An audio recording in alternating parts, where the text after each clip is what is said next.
아니, 할아버지. 65세 이상은 면회가 안 된다고요. 귀가 잘 안 들리세요? 나는 6.25 전쟁 때 목숨 걸고 싸운 참전용사일세.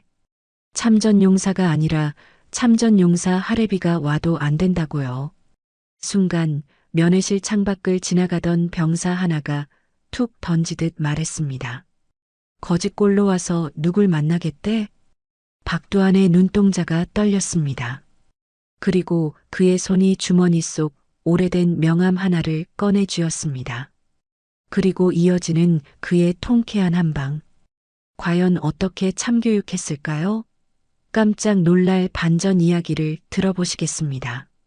달빛 이야기 시작합니다. 2002년 6월 월드컵 열기가 온 나라를 뜨겁게 달구던 날이었습니다. 70세의 박두한은 오래된 시외버스를 타고 있었습니다. 그의 왼쪽 다리는 오래전 부상으로 인해 제대로 펴지지 않았고 무릎 위에는 나무로 만든 지팡이가 놓여 있었습니다.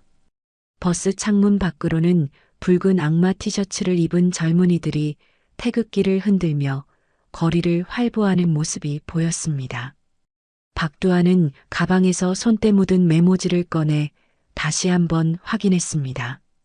그곳에는 손자 용화가 복무하고 있는 부대의 주소가 적혀 있었습니다. 지난주 용화로부터 받은 편지에는 훈련이 힘들지만 잘 지내고 있다는 안부가 담겨 있었습니다. 버스가 사단 본부 앞 정류장에 멈춰 섰습니다. 박두한은 지팡이를 짚고 천천히 버스에서 내렸습니다. 그는 허리를 굽히고 절뚝거리며 부대 정문까지 걸어갔습니다. 부대 정문 앞에 서자 2명의 20대 초반의 초병이 그를 바라보았습니다. 초병 한 명이 박두한의 절뚝거리는 걸음걸이와 낡은 옷차림을 위아래로 훑어보았습니다. 그는 박두한에게 면회실을 안내했고 박두한은 정문을 지나 면회실에 도착했습니다. 면회실 안으로 들어서자 탁상사가 TV를 보며 축구 중계에 몰입하고 있었습니다. 슛! 아우, 그걸 못 넣냐. 내가 뛰어도 저거보단 잘하겠네. 탁상사는 30대 후반의 날카로운 인상의 남자였습니다. 박두한이 면회실 창구 앞으로 조심스럽게 다가가자 탁상사는 잠시 고개를 돌려 그를 쳐다봤지만 곧 다시 TV로 시선을 돌렸습니다. 박두한이 떨리는 목소리로 말했습니다. 저 손자 박용화를 보러 왔습니다. 탁상사는 여전히 화면에서 눈을 떼지 않은 채 무심하게 말했습니다. 신분증 주세요. 박두한은 조심스럽게 가방을 열고 주민등록증을 꺼내 창구 위에 올려놓았습니다. 탁상사는 신분증을 힐끗 확인한 뒤 컴퓨터 앞쪽에 앉았습니다. 사전에 면회 신청을 안 하셨나요? 면회도 미리 신청해야 하는 겁니까? 박두한이 당황하며 물었습니다. 예, 원래 그렇게 하셔야죠. 탁상사는 짜증 섞인 말투로 대꾸했습니다. 현장에서 신청은 안 되는 건가요? 박두한의 목소리에는 당황스러움과 조심스러움이 뒤섞여 있었습니다. 사실 현장 접수 방법도 있었지만 월드컵 중계에 빠져있던 탁상사는 귀찮다는 이유로 거짓말을 하기 시작했습니다. 65세 이상은 당일 면회가 안 됩니다. 박두한은 눈이 동그래지며 되물었습니다. 예, 그런 규정이 있습니까? 탁상사가 무표정한 얼굴로 대답했습니다. 지금 월드컵 때문에 보안이 강화됐거든요. 노인분들은 신원 확인이 복잡해서요. 박두한의 얼굴에 당황스러운 표정이 스며들었습니다. 저는 6.25 참전용사입니다. 나라를 위해 목숨 바쳐 싸운 사람인데 어떻게 손자 하나 못 보게 하십니까? 박두한의 목소리에는 분노와 절망이 섞여 있었습니다. 그의 손은 지팡이를 더욱 꽉 움켜쥐었고 얼굴은 붉어졌습니다. 탁상사가 여전히 시선을 서류에 고정한 채 말했습니다. 저기요, 할아버지, 규정은 규정입니다. 월드컵 기간 동안은 특별히 더 엄격하게 적용하고 있어요. 박두한이 한 걸음 더 다가서며 말했습니다. 제발 한 번만 봐주십시오. 멀리서 왔습니다. 탁상사가 드디어 고개를 들어 박두한을 바라보았습니다. 그의 시선이 박두한의 절뚝거리는 다리에 머물렀습니다. 아니, 이런 몸으로 뭐하러 여기까지 왔습니까? 집에서 축구나 보시지. 탁상사의 말투에는 비아냥이 섞여 있었습니다. 박두한의 얼굴이 더욱 붉어졌고 온몸이 분노로 떨기 시작했습니다. 지금 제가 다리 쩔뚝거린다고 차별하시는 겁니까? 박두한이 목소리를 높이자 탁상사가 의자에서 일어났습니다. 장애인분들은 별도의 절차가 있어요. 미리 신청하셔야 한다고요. 탁상사가 차가운 목소리로 말하며 다른 서류를 집어들었습니다. 그러더니 뒤에 아무도 없는데도 큰 소리로 외쳤습니다. 다음. 박두한은 그 자리에서 한동안 서 있었습니다. 그의 다리는 떨렸고 지팡이를 잡은 손에 힘이 들어갔습니다. 결국 박두한은 돌아서서 면회실을 나왔습니다. 그의 뒷모습은 쓸쓸했고 발걸음은 올 때보다 더욱 무거워 보였습니다. 부대 정문을 나선 박두한은 길 건너편에 있는 낡은 버스 정류장으로 향했습니다. 그곳에는 페인트가 벗겨진 벤치 하나가 놓여 있었습니다. 박두한은 지팡이에 의지하며 천천히 벤치에 앉았습니다. 그의 가슴은 분노로 가득했습니다. 호흡이 거칠어졌고 오른손으로 지팡이 손잡이를 꽉 쥐었습니다.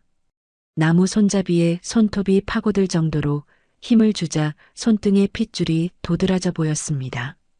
박두한이 고개를 들어 하늘을 바라보았습니다. 구름 한 점 없는 맑은 하늘이었지만 그의 마음은 먹구름으로 가득했습니다. 내가 지킨 나라가 이런 나라였나?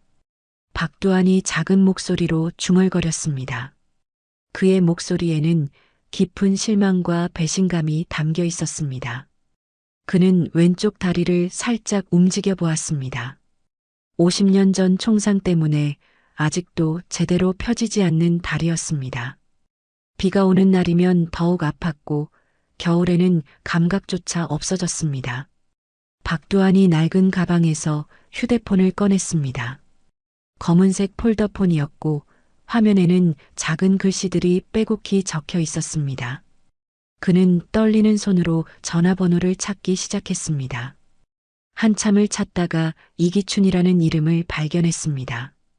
고향에서 함께 자란 후배이자 지역 신문사에서 일하는 기자였습니다. 박두한이 통화 버튼을 눌렀습니다.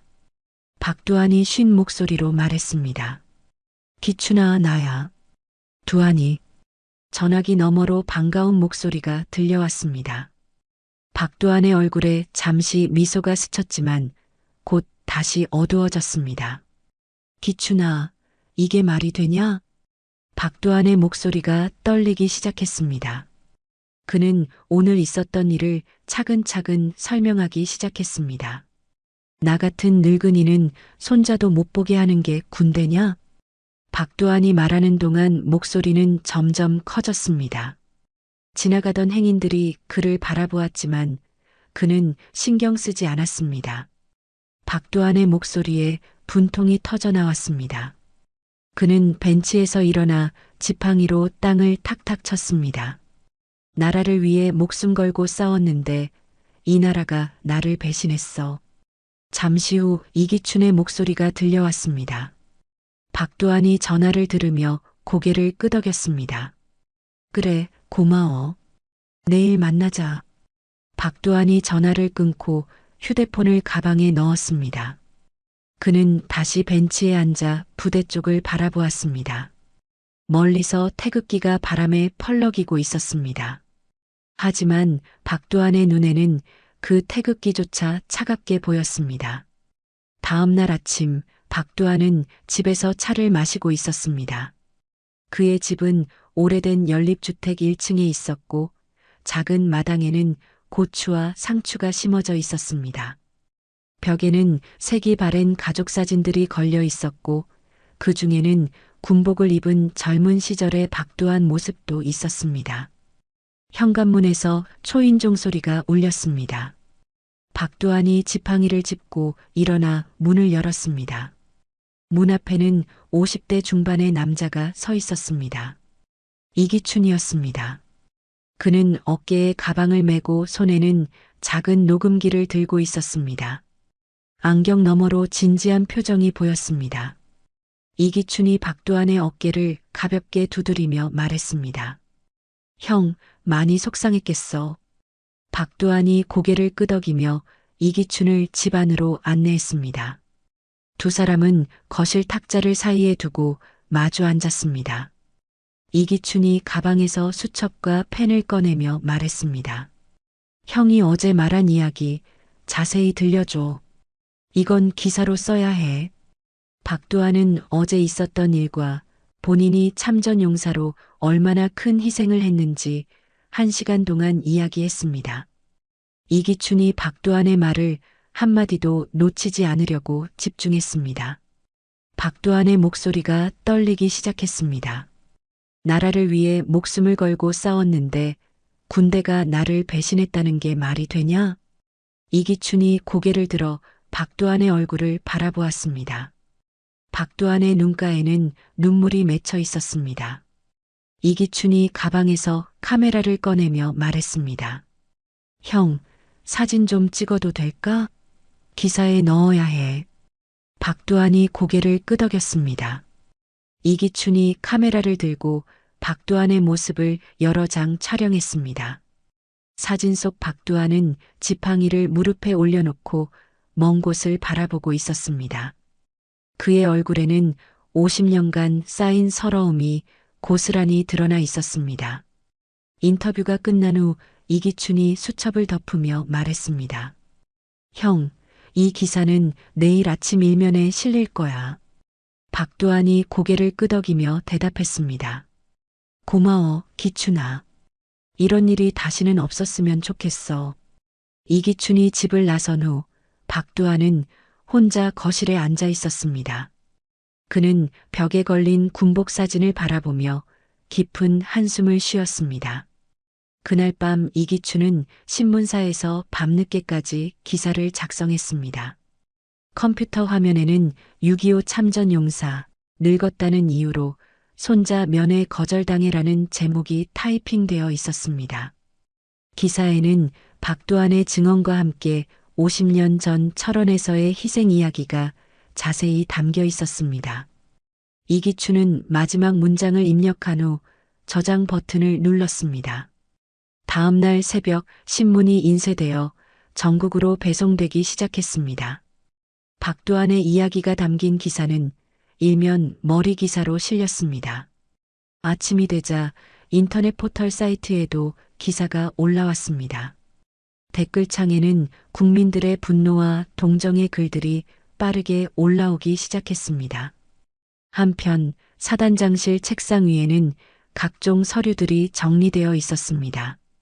56세의 여군 최초 사단장 김정화 소장이 의자에 앉아 오늘의 업무 일정을 확인하고 있었습니다. 그의 군복은 단정했고 어깨에는 별 2개가 반짝이고 있었습니다. 김정화가 책상 옆에 놓인 신문을 집어들었습니다. 습관처럼 일면부터 훑어보기 시작했습니다. 그런데 머리 기사 제목을 본 순간 그녀의 손이 멈췄습니다. 6.25 참전용사, 늙었다는 이유로 손자 면회 거절당해. 김정화의 눈이 제목에 고정되었습니다. 그는 급히 기사 내용을 읽기 시작했습니다. 기사를 읽어 내려가던 그의 얼굴이 점점 굳어졌습니다. 기사에는 박두한이라는 70세 참전용사가 자신의 부대에서 면회를 거절당했다는 내용이 자세히 적혀 있었습니다. 김정화가 책상 위 전화기를 집어들어 내선 번호를 눌렀습니다. 탁상사를 당장 내 사무실로 올라오라 해. 김정화의 목소리에는 분노가 섞여 있었습니다. 그는 신문을 다시 펼쳐놓고 기사를 꼼꼼히 읽었습니다. 10분 후 탁상사가 사단장실 문을 두드렸습니다. 김정아가 차가운 목소리로 대답했습니다. 들어와. 탁상사가 들어와 격례를 했습니다. 김정아가 신문을 들어올리며 말했습니다. 이게 뭔가 참전 용사를 이딴 식으로 대했다는 거야? 탁상사의 얼굴이 하얗게 변했습니다. 그는 아무 대답도 하지 못하고 고개만 숙였습니다. 김정아가 책상을 탁 치며 일어났습니다. 지금 당장 경위를 보고해. 탁상사가 떨리는 목소리로 그날 있었던 일을 설명했습니다. 김정아는 탁상사의 말을 들으며 주먹을 꽉 쥐었습니다. 설명이 끝나자 김정아가 냉정하게 말했습니다. 당분간 대기 발령이다. 나가. 탁상사가 경례를 하고 사무실을 나갔습니다. 김정아는 혼자 남아 창밖을 바라보았습니다. 점심시간이 되자 김정아는 간부 식당으로 향했습니다. 식당 한쪽에서는 뉴스가 나오고 있었습니다. 김정아가 식판을 들고 자리에 앉으려는데 TV에서 그 기사에 대한 내용이 나오고 있었습니다. 화면에는 박두한이 나와 인터뷰를 하고 있었습니다. 김정아가 젓가락을 든 채로 TV 화면을 바라보았습니다. 박두한이 카메라를 향해 말하고 있었습니다. 1952년 철원에서 민간인을 구하다가 다리를 다쳤습니다. 순간 김정아의 몸이 얼어붙고 손이 덜덜 떨렸습니다. 박두한이 계속해서 말했습니다. 여자아이와 엄마를 구하려다가 중공군에게 총을 맞았어요. 김정아의 얼굴에서 혈색이 사라졌습니다. 그의 마음속에서 50년 전 기억이 번개처럼 스쳐 지나갔습니다. 찻잔을 들고 있던 김정아의 손이 격렬하게 떨렸습니다. 찻잔이 손에서 미끄러져 바닥에 떨어졌습니다. 쨍그랑 도자기가 깨지는 소리가 식당 안에 울렸습니다. 주변에 있던 간부들이 놀라서 김정아를 바라보았습니다. 하지만 김정아는 여전히 TV 화면만 응시하고 있었습니다. 김정아가 작은 목소리로 중얼거렸습니다. 설마 그분이. 그녀의 목소리는 떨렸고 얼굴은 창백했습니다. 김정아가 급히 자리에서 일어나 식당을 나왔습니다. 사단장실로 돌아온 김정아는 책상에 앉아 머리를 감싸쥐었습니다. 50년 전 철원에서의 기억이 생생하게 되살아났습니다. 김정아가 전화기를 들어 부관에게 말했습니다. 차를 준비해. 지금 당장. 부관이 어디로 가는지 묻자 김정아가 대답했습니다. 박두한 씨 집 주소를 알아내. 내가 직접 찾아가겠어. 김정아는 제복 단추를 다시 확인하고 모자를 썼습니다. 그녀의 얼굴에는 50년 동안 찾아 헤맸던 은인을 드디어 만날 수 있다는 떨림과 감격이 동시에 떠올랐습니다. 김정아 사단장이 탄 검은색 승용차가 낡은 연립주택 앞에 멈춰 섰습니다. 운전병이 차 문을 열어주었지만 김정아는 차에서 내리지 못하고 있었습니다. 그녀의 손은 떨리고 있었고 심장이 빠르게 뛰고 있었습니다. 김정아가 깊은 숨을 들이쉬며 차에서 내렸습니다. 그녀는 제복을 정리하고 모자를 바르게 써서 단정한 모습을 만들었습니다. 연립주택 입구까지 걸어가는 동안 그녀의 다리도 떨렸습니다. 김정아가 101호 문패를 확인하고 떨리는 손으로 초인종을 눌렀습니다. 잠시 후 문이 열리며 박두한이 나타났습니다. 박두한은 지팡이를 짚고 있었고 군복을 입은 김정아를 보고 놀란 표정을 지었습니다. 박두한이 당황하며 물었습니다. 무슨 일이십니까? 김정아가 깊이 고개를 숙이며 말했습니다. 안녕하십니까? 사단장 김정아입니다. 먼저 제 부대원들이 어르신께 무례를 범한 점 깊이 사과드립니다. 박두한이 더욱 놀라며 김정아를 바라보았습니다. 사단장이 직접 자신의 집까지 찾아와 사과한다는 것이 믿어지지 않았습니다. 김정아가 계속해서 말했습니다. 제가 부대원들 교육을 제대로 하지 못했습니다. 이런 일이 발생한 것은 전적으로 제 책임입니다. 박두한이 어쩔 줄 모르며 대답했습니다. 사단장님이 직접 오실 일은 아닌데. 김정아의 눈에 눈물이 맺히기 시작했습니다.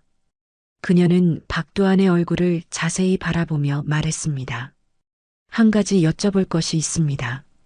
김정아가 떨리는 목소리로 말했습니다. 혹시 어르신께서 민간인을 구하신 곳이 1952년 10월 철원에서 있었던 백마고지 전투였습니까? 박두한의 눈이 크게 떠졌습니다. 그는 믿을 수 없다는 표정으로 김정아를 바라보았습니다. 어떻게 그걸 아십니까? 그런 자세한 사실을. 박두한이 말을 더듬으며 물었습니다. 김정아의 눈에서 눈물이 흘러내리기 시작했습니다. 김정아가 목이 메어 말을 잇지 못했습니다. 혹시 그때 6살 여자아이와 어머니를. 박두한이 작은 목소리로 중얼거렸습니다. 설마. 김정아가 갑자기 무릎을 꿇으며 외쳤습니다. 네, 접니다. 그때 그 소녀가 바로 접니다. 박두한이 깜짝 놀라며 김정아를 내려다보았습니다. 김정아는 바닥에 무릎을 꿇고 오열하고 있었습니다. 김정아가 눈물을 쏟아내며 말했습니다. 박두한은 여전히 믿을 수 없다는 듯 김정아의 얼굴을 자세히 들여다보았습니다. 그 꼬마가. 박두한의 목소리도 떨리기 시작했습니다. 김정아가 바닥에 무릎을 꿇고 계속해서 오열했습니다. 어르신을 50년 동안 찾았습니다. 그의 목소리는 눈물로 인해 떨렸고 어깨가 격렬하게 흔들렸습니다. 박두한은 여전히 믿을 수 없다는 표정으로 김정아를 내려다보고 있었습니다. 그 작고 떨고 있던 아이가 이렇게 훌륭한 군인이 되었구나.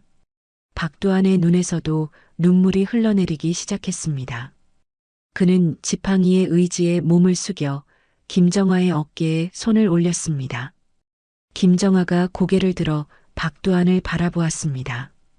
50년 전 그 6살 소녀의 모습이 지금의 김정아 얼굴에서 희미하게 보였습니다. 박두한이 김정아의 팔을 잡아 일으키려고 했습니다. 일어나시게. 자네가 이렇게 잘 자란 것만으로도 내겐 충분한 보답일세. 김정아가 박두한의 도움을 받아 천천히 일어났습니다. 그녀는 여전히 눈물을 흘리며 박두한의 손을 꽉 잡았습니다. 그때 어르신이 아니었다면 저와 어머니는 죽었을 겁니다. 김정아가 떨리는 목소리로 말했습니다. 박두한이 김정아의 손을 다독이며 따뜻하게 미소 지었습니다. 두 사람은 현관 앞에서 서로를 바라보며 감격의 순간을 나누었습니다. 박두한이 김정아를 집 안으로 안내하며 말했습니다. 들어와서 차라도 한잔 하시게. 두 사람이 거실로 들어가 작은 탁자를 사이에 두고 마주 앉았습니다. 박두한이 찻주전자에서 따뜻한 차를 따라 김정아 앞에 놓았습니다. 김정아는 여전히 눈물이 마르지 않은 채로 찻잔을 두 손으로 감쌌습니다. 김정아가 조심스럽게 물었습니다. 그날의 일을 정확히 기억하고 계십니까? 박두한이 찻잔을 들어 한 모금 마신 후 먼 곳을 바라보며 대답했습니다. 어찌 있겠나? 내 인생에서 가장 중요한 날 중 하나였지. 그의 목소리에는 50년 전 그날에 대한 선명한 기억이 담겨 있었습니다. 김정아가 고개를 끄덕이며 박두한의 말을 들었습니다. 김정아가 진지한 표정으로 부탁했습니다. 그 이야기를 자세히 들려주십시오. 저는 그날의 기억이 흐릿합니다. 박두한이 찻잔을 내려놓고 눈을 감았습니다. 그의 얼굴에 50년 전 그날의 기억이 떠올랐습니다. 그럼 이야기해 주겠네. 그날은. 박두한이 말을 시작하자 거실의 분위기가 조용해졌습니다. 창밖에서 들려오던 자동차 소리도 멀어져 갔습니다. 1952년 10월 백마고지 전투가 한창이었습니다. 중공군과 국군 사이의 치열한 공방전이 며칠째 계속되고 있었습니다. 고지 곳곳에서는 포탄이 터지는 소리가 끊이지 않았고 화약 냄새가 공기를 가득 채우고 있었습니다. 20세의 관측병 박두한이 중대 지휘소에서 무전기를 점검하고 있었습니다. 그의 군복은 흙먼지와 화약재로 더러워져 있었고 헬멧에는 작은 흠집들이 나 있었습니다. 무전기에서는 각 부대의 상황 보고가 계속 들려오고 있었습니다. 박두한이 무전기 다이얼을 돌려 주파수를 맞추고 있을 때 중대장의 목소리가 들렸습니다. 민간인 대피 완료 확인됐나? 통신실 한쪽에서 상황병이 대답했습니다. 예, 모든 민간인이 후방으로 대피 완료되었습니다. 하지만 박두한은 뭔가 석연치 않다는 생각이 들었습니다. 어제 저녁 정찰을 나갔을 때 고지 아래쪽에서 이상한 기척을 느꼈기 때문입니다. 박두한이 망원경을 들고 지휘소 밖으로 나왔습니다. 그는 조심스럽게 고지 아래를 살펴보기 시작했습니다. 파괴된 집터들과 무너진 담장들이 망원경 렌즈 너머로 보였습니다. 한참을 관찰하던 중 박두한의 눈에 희미한 움직임이 포착되었습니다. 무너진 집터 근처에서 뭔가 움직이는 것 같았습니다. 박두한이 망원경을 더 자세히 들여다보았습니다. 저기 사람이 있는 것 같은데. 박두한이 작은 목소리로 중얼거렸습니다. 그는 급히 지휘소로 돌아가 상급자에게 보고하려고 했습니다. 소대장님, 고지 아래쪽에 사람이 있는 것 같습니다. 박두한이 소대장에게 말했습니다. 소대장이 지도를 보며 대답했습니다. 이미 확인 완료된 지역이야. 하지만 박두한은 확신이 있었습니다. 분명히 누군가가 그곳에 숨어 있었습니다. 그는 다시 망원경을 들고 그 방향을 주시했습니다. 시간이 지날수록 박두한의 확신은 더욱 커졌습니다. 바람에 흔들리는 천조각 같은 것이 보였고 때로는 사람의 실루엣 같은 것도 보였습니다. 해가 서쪽으로 기울어가며 고지 위에 어둠이 내리기 시작했습니다. 중공군의 야간 공격이 예상되는 시간이 다가오고 있었습니다. 각 부대에서는 경계 태세를 강화하라는 명령이 떨어졌습니다. 박두한은 여전히 고지 아래쪽을 망원경으로 관찰하고 있었습니다. 이제는 확실했습니다. 무너진 집터 지하실에서 희미한 움직임이 계속 포착되고 있었습니다. 박두한이 다시 한번 소대장에게 보고하려고 했지만 소대장은 작전 회의로 바빴습니다. 무전기에서는 각 부대의 야간 경계 준비 상황이 계속 보고되고 있었습니다. 더 이상 기다릴 수 없다. 박두한이 마음속으로 결심했습니다. 만약 정말 민간인이 그곳에 숨어 있다면 야간 공격이 시작되면 위험에 처할 것이 분명했습니다. 박두한이 관측 장비를 동료 병사에게 넘겨주며 말했습니다. 잠깐 대신 좀 봐줘. 화장실 다녀올게. 동료가 고개를 끄덕이며 관측 장비를 받았습니다. 박두한은 자신의 소총을 조용히 집어들었습니다. 지휘소를 나서려는 박두한을 소대장이 불렀습니다. 박두한, 어디 가는 거야? 박두한이 돌아서며 거짓말을 했습니다. 변소에 다녀오겠습니다. 소대장이 손으로 빨리 다녀오라는 듯 흔들며 대답했습니다. 빨리 다녀와. 곧 경계 근무 교대야. 박두한이 경례를 하고 지휘소를 나왔습니다. 그의 심장은 빠르게 뛰고 있었고 손바닥에는 식은땀이 났습니다. 명령 없이 지휘소를 이탈하는 것은 심각한 규정 위반이었습니다. 하지만 박두한은 만약 정말 민간인이 있다면 구해야 한다는 일념뿐이었습니다. 박두한이 고지를 내려가기 시작했습니다. 돌밭과 가시덤불 사이로 조심스럽게 발걸음을 옮겼습니다. 한 발 한 발 내디딜 때마다 작은 돌멩이들이 굴러떨어졌습니다. 어둠이 짙어질수록 적군과 조우할 위험성도 커졌습니다. 박두한은 소총을 단단히 쥐고 주변을 경계하며 내려갔습니다. 점점 목표 지점에 가까워질수록 박두한의 귀에는 희미한 소리가 들려왔습니다. 여자와 아이의 흐느끼는 소리였습니다. 박두한의 예감이 맞았습니다. 박두한이 무너진 집터에 도착했습니다. 폭격으로 인해 지붕은 완전히 날아가고 벽만 일부 남아 있었습니다. 그는 조심스럽게 자네들 사이를 헤치며 울음소리가 나는 곳을 찾았습니다. 지하실 입구로 보이는 좁은 구멍에서 소리가 들려왔습니다. 박두한이 무릎을 꿇고 그 구멍을 들여다보았습니다. 어둠 속에서 두 명이 서로 껴안고 떨고 있는 모습이 보였습니다. 30대로 보이는 여인이 여자아이를 품에 안고 있었습니다. 아이는 공포에 질려 어머니 품에서 말없이 떨고만 있었습니다. 여인의 옷은 찢어져 있었고 얼굴에는 흙과 눈물이 범벅되어 있었습니다. 박두한이 최대한 부드러운 목소리로 말을 건넸습니다. 아주머니, 저는 대한민국 육군입니다. 안전한 곳으로 모시겠습니다.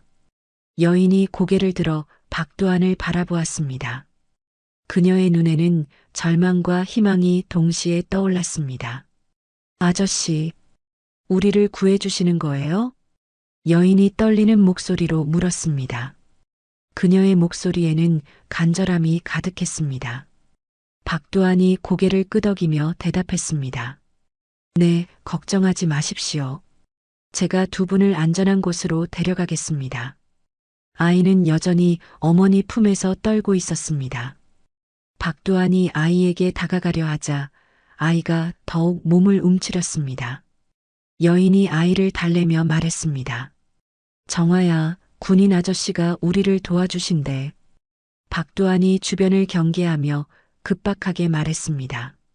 곧 적들이 올 수 있으니 지금 당장 이곳을 벗어나야 합니다. 세 사람이 지하실을 나와 무너진 집터 밖으로 나왔습니다. 달빛 아래에서 모녀의 모습이 더욱 선명하게 보였습니다. 박두한은 이들을 안전한 아군 진지까지 데려가야 한다는 사명감으로 가득했습니다. 박두한이 모녀를 부축하며 고지로 올라가고 있었습니다.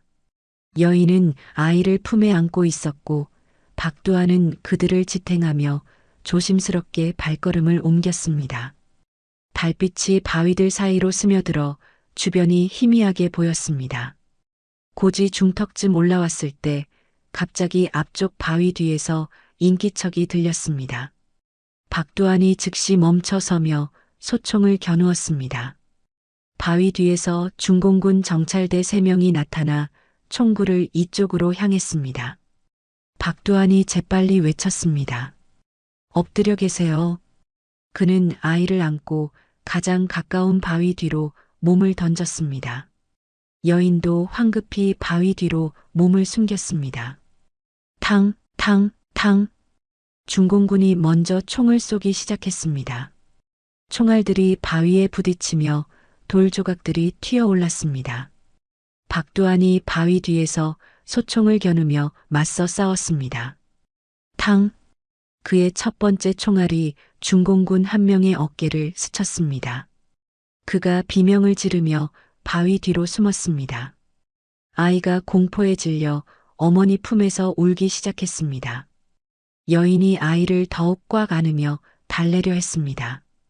박두한이 다른 위치로 이동하며 계속 총을 쐈습니다. 탕, 탕. 두 번째 중공군이 박두한의 총에 맞아 쓰러졌습니다. 하지만 마지막 중공군은 여전히 바위 뒤에 숨어 저항하고 있었습니다. 박두한의 총알이 떨어져 가고 있었습니다. 그는 재장전을 하려고 했지만 그 순간 중공군이 바위에서 뛰어나왔습니다. 총알이 떨어진 중공군이 총검을 들고 박두한에게 달려들었습니다.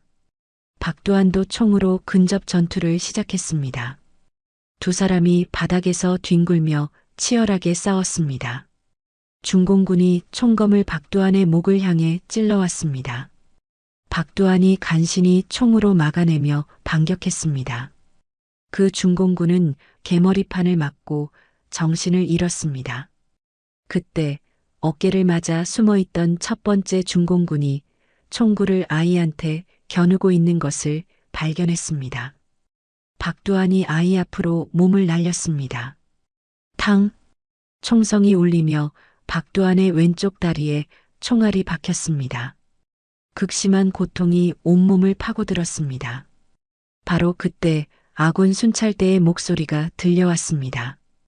거기 누구야? 멀리서 아군들이 총소리를 듣고 달려오고 있었습니다. 중공군이 이를 보고 도망치려 했지만 아군이 그들을 제압했습니다. 박두한의 왼쪽 다리에서 피가 흘러나왔습니다. 군복 바지가 점점 붉게 물들어갔고 극심한 고통이 온몸을 휩쓸었습니다. 아군 순찰대가 달려와 상황을 파악했습니다. 박두한, 괜찮나? 피가 많이 나고 있어. 동료가 박두한의 다리 상처를 보고 놀라며 말했습니다. 박두한이 손을 흔들며 대답했습니다. 나는 괜찮아. 이분들을 먼저 안전한 곳으로 모셔야 해. 여인이 아이를 안고 박두한에게 다가왔습니다. 그녀의 얼굴에는 감사와 미안함이 동시에 드러나 있었습니다. 죄송해요, 저희 때문에. 여인이 떨리는 목소리로 말했습니다. 박두한이 고개를 저으며 대답했습니다. 괜찮습니다. 두 분이 무사해서 다행입니다. 동료들이 놀라워하며 여인과 아이를 안전한 곳으로 안내했습니다. 박두한은 모녀가 안전한 아군진지에 도착한 것을 확인하고 나서야 안도의 한숨을 쉬었습니다. 박두한이 다행이라고 작은 목소리로 중얼거린 후 의식을 잃었습니다. 박두한이 의식을 되찾았을 때는 하얀 천막 안에서 군의관이 그의 다리 상처를 치료하고 있었습니다. 붕대가 왼쪽 다리 전체를 감싸고 있었고 약간의 움직임에도 심한 통증이 느껴졌습니다. 중대장이 병상 옆으로 다가왔습니다. 그의 얼굴에는 복잡한 표정이 떠올라 있었습니다. 중대장이 엄한 목소리로 말했습니다.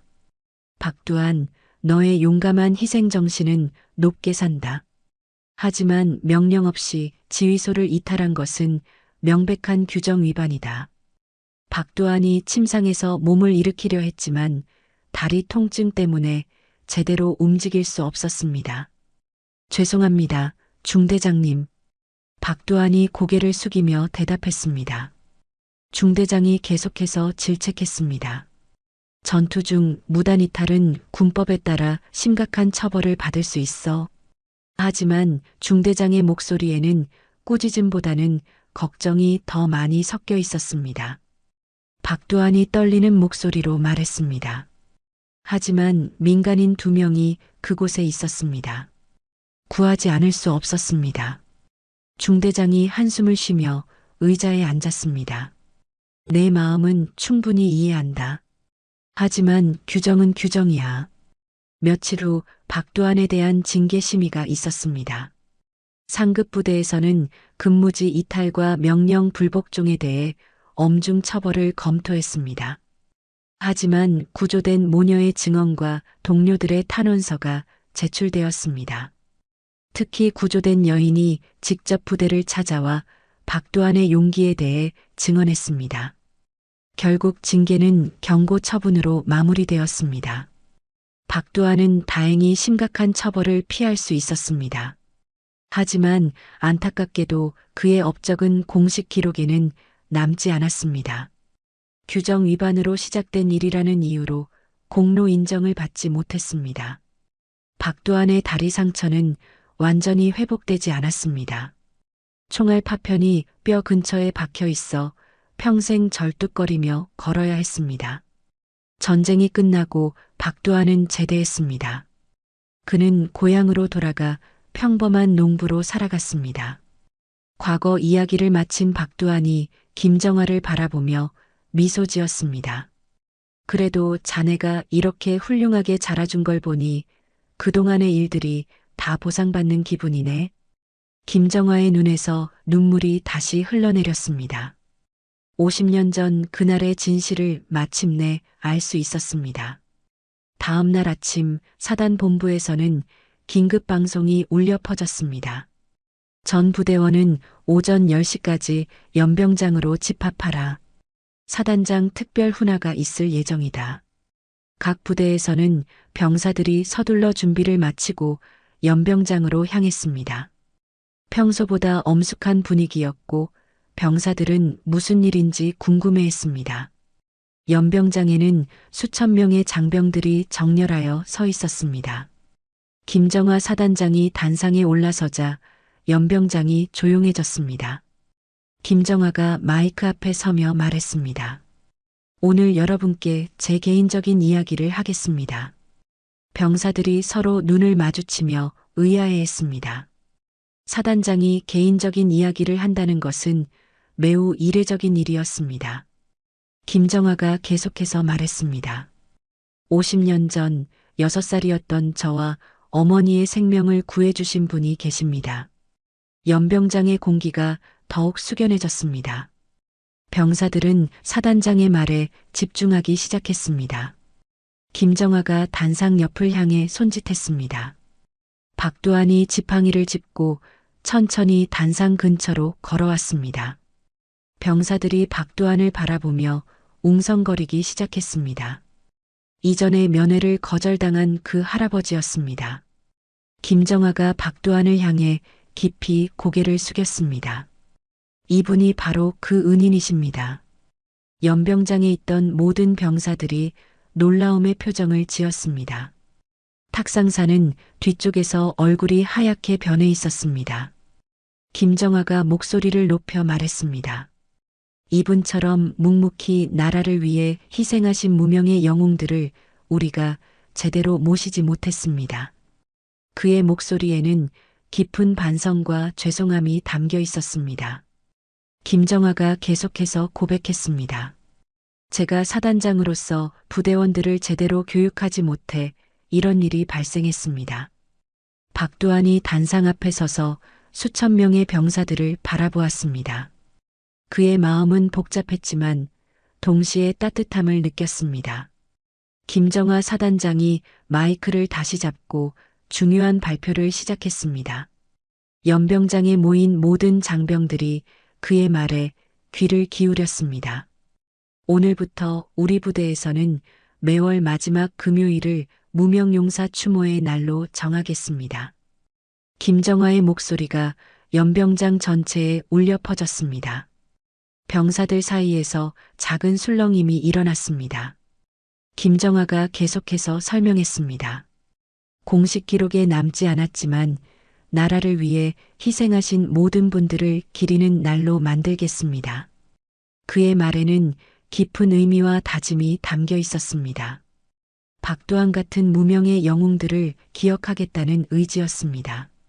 김정화가 박도환을 향해 정중히 고개를 숙이며 말했습니다. 첫 번째 행사의 주인공으로 박도환님을 모시겠습니다. 박도환이 지팡이의 의지에 천천히 연단으로 걸어갔습니다. 그의 절뚝거리는 걸음걸이가 연병장 전체에 숙연함을 가져다 주었습니다. 마이크 앞에 선 박도환이 떨리는 목소리로 말했습니다. 저는 영웅이 아닙니다. 그의 겸손한 말에 병사들이 더욱 집중했습니다. 박도환이 계속해서 말했습니다. 다만 그때 옳다고 생각하는 일을 했을 뿐입니다. 그의 목소리에는 진실함이 담겨 있었습니다. 박도환이 마지막으로 말했습니다. 나라가 나를 기억해 준다는 것만으로도 충분합니다.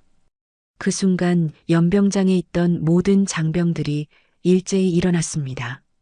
박수 소리가 연병장 전체를 가득 채웠습니다.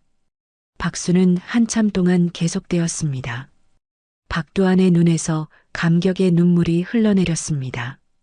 50년 만에 처음으로 자신의 희생이 인정받는 순간이었습니다. 특별 훈화가 끝난 후 김정화 사단장은 즉시 사무실로 돌아갔습니다. 그녀는 책상에 앉아 컴퓨터를 켜고 국가보훈처 홈페이지에 접속했습니다. 국가유공자 신청서 양식을 내려받아 출력하기 시작했습니다. 김정화가 펜을 들고 신청서를 작성하기 시작했습니다. 박도환의 인적사항부터 1952년 철원에서의 구조작전까지 자세히 기록했습니다. 김정아는 당시 상황을 증명할 수 있는 자료들을 수집하기 시작했습니다. 부대 기록 보관소에서 1952년 백마고지 전투 관련 문서들을 찾아냈습니다. 비록 박두한의 구조작전은 공식 기록에 없었지만 간접적인 증거들은 있었습니다. 김정아가 전화를 걸어 당시 생존한 전우들을 찾기 시작했습니다. 여보세요. 혹시 1952년 철원에서 복무하셨던 분이십니까? 몇 차례 통화 끝에 박두한과 함께 복무했던 전우 2명을 찾을 수 있었습니다.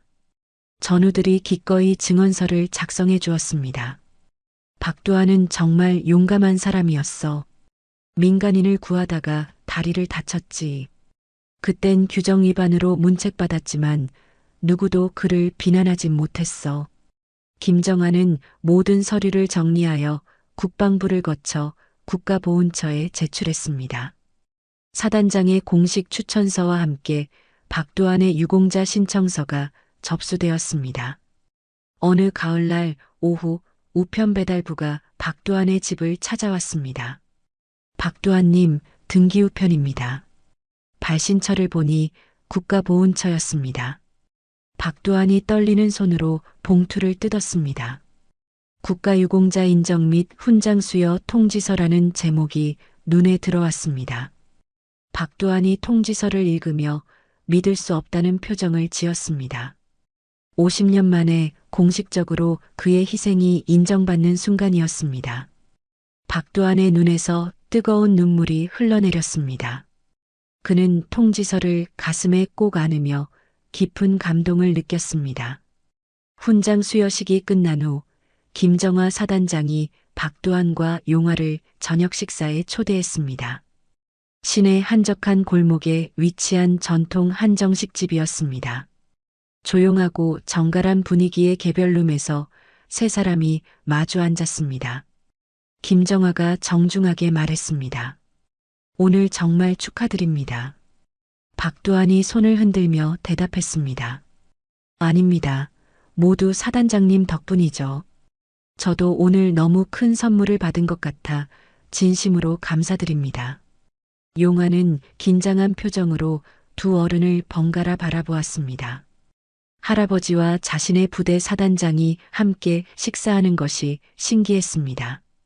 음식이 나오기 시작했습니다. 정갈하게 차려진 한정식 상차림이 탁자를 가득 채웠습니다.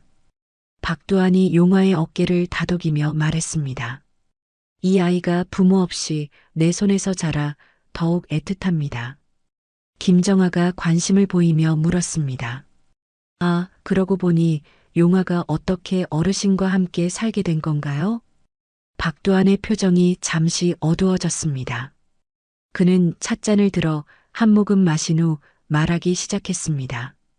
어릴 때 계곡에서 물에 빠져 가족이 모두 죽을 뻔했지만 어떤 용감한 분 덕에 이 아이라도 살 수 있었어요. 김정아가 갑자기 젓가락을 멈추었습니다. 그녀의 얼굴에 긴장감이 스며들었습니다. 박두한이 계속해서 설명했습니다. 15년 전 일이었는데 갑작스러운 폭우 때문에 김정아의 손이 미세하게 떨리기 시작했습니다. 그녀는 박두한의 말에 더욱 집중했습니다. 김정아가 떨리는 목소리로 물었습니다. 혹시 조금 더 자세하게 얘기해 주실 수 있습니까? 박두한이 계속해서 설명했습니다. 가족 캠핑을 갔다가 예보에 없던 갑작스러운 폭우로 물에 휩쓸렸어요. 애 엄마 아빠는 실종되고 김정아가 떨리는 목소리로 물었습니다. 혹시 지리산 계곡 쪽이었습니까? 박두한이 놀란 표정으로 김정아를 바라보았습니다. 맞습니다. 어떻게 아시는지. 김정아의 온몸이 경직되었습니다.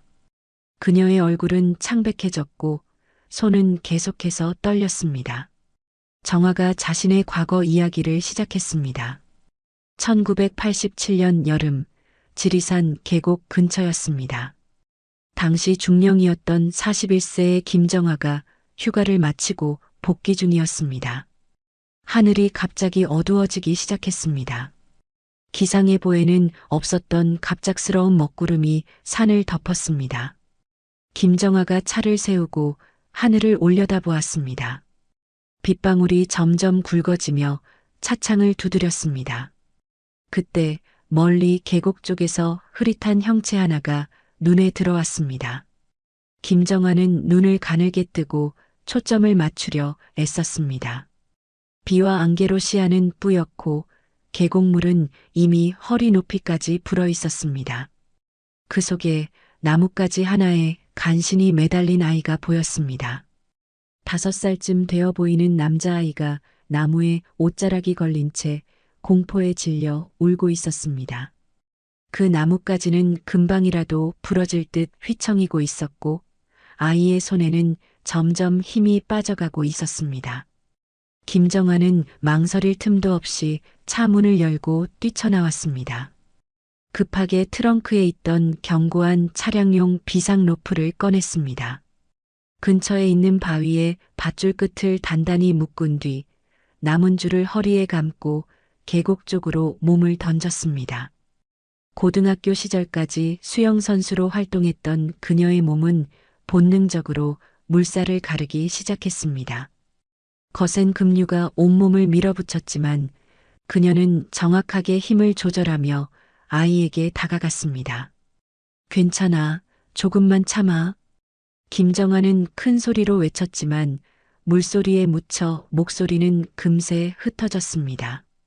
그래도 아이는 그녀의 눈을 마주친 순간적으로 희망을 느낀 듯 나뭇가지를 더 꼭 움켜쥐었습니다. 김정아는 한 손으로 나뭇가지를 움켜쥐고 다른 손으로 아이의 몸을 안았습니다. 아이의 체온은 이미 차가웠고 젖은 옷은 무겁게 달라붙어 있었습니다. 자, 괜찮아. 내가 데리고 갈게. 그녀는 아이의 몸을 로프에 고정시키려 했지만 혼자 감당하기엔 너무 버거웠습니다. 그때 강둑 위에서 누군가가 소리쳤습니다. 여기요. 밧줄 더 있어요. 아이부터 올려요. 김정아가 고개를 돌리자 한 시민이 급히 도착해 밧줄을 던지고 있었습니다. 그 시민이 던진 로프를 받은 김정아는 아이를 로프에 묶어 안정적으로 고정시켰습니다. 끌어올려 주세요. 천천히 부드럽게. 그녀의 말에 따라 그 시민은 온 힘을 다해 아이를 안전하게 강둑 위로 끌어올렸습니다. 조금 뒤 김정아도 힘겹게 물살에서 벗어나 강둑 위로 올라왔습니다. 온몸은 상처투성이었고 얼굴은 핏기 없이 창백했습니다. 하지만 그녀의 눈엔 살아난 아이를 바라보는 안도의 빛이 선명하게 남아 있었습니다. 구조된 용화는 곧바로 응급처치를 받았습니다.